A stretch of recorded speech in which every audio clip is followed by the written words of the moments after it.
Deuxièmement, rappeler qui est la petite Lapix. Il se trouve que moi, j'ai connu la petite Lapix en 2000, quand elle démarrait dans le journalisme.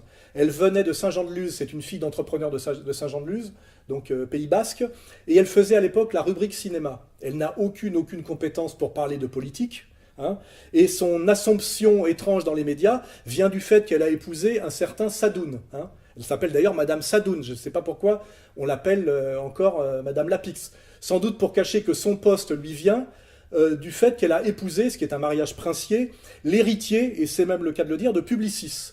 Publicis, c'est le pouvoir de la communauté sur les médias par la vente et l'achat d'espaces publicitaires. Publicis, c'est un machin qui a été créé par Busten Blanchet, dont l'héritière d'ailleurs est notre amie, la philosophe féministe Madame Badinter, milliardaire, hein, bien plus riche que Le Pen. Hein.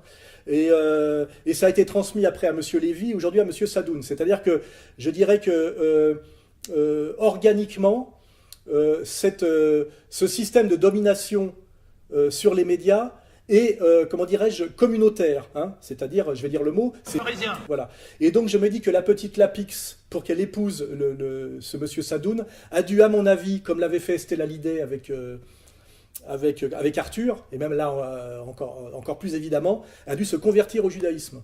Et c'est ce qui expliquerait sans doute son hystérie anti-Front National. Car comme toutes les converties, en plus idiotes, elle en fait des tonnes. Ça me fait penser un peu à ces filles de banlieue d'origine gauloise qui se convertissent à l'islam par capillarité et qui portent le niqab alors qu'aucune musulmane originaire du Maghreb ne l'a jamais porté. Vous voyez.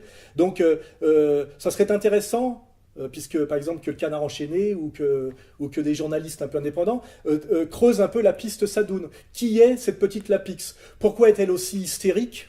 Et quelle est sa légitimité pour parler de politique? Et pourquoi est-elle aussi agressive avec notamment Philippot? Je pense qu'elle est tellement bête et tellement, comment dirais-je, endoctrinée communautairement que quand elle parle à Philippot, elle pense qu'elle parle à Goebbels. Hein, voilà.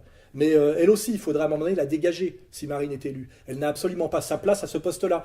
Qu'elle retourne effectivement à la limite à l'interview de cinéma ou aux émissions de couture ou de cuisine.